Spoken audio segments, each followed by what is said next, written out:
Ce devait être le plus beau jour de leur vie. Le 4 août 2020, Isra et Ahmad se disent oui pour la vie. Un bonheur qu'ils souhaitent immortaliser. Quand soudain...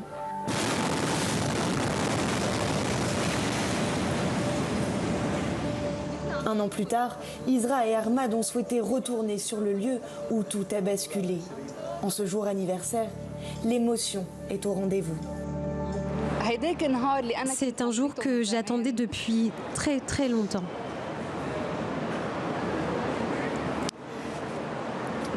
Aujourd'hui, il résonne en moi de deux manières.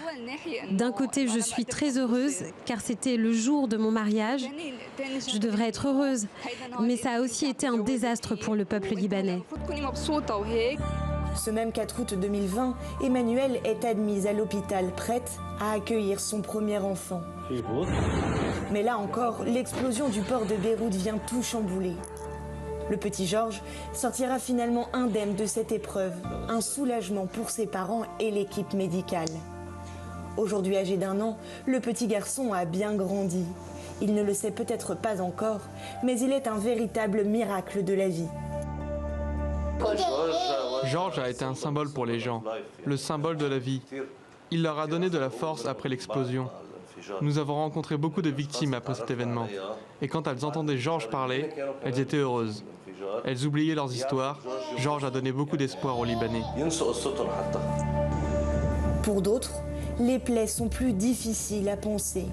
Shadi se trouvait dans cet immeuble au moment de l'explosion.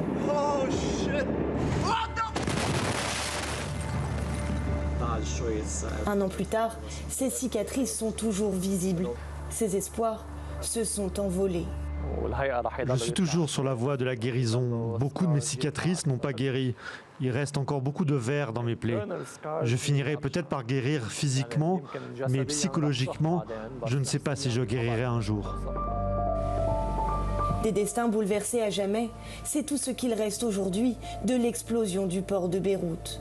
Au milieu des décombres émergent toutefois des petits bonheurs qui permettront peut-être aux Libanais de se reconstruire.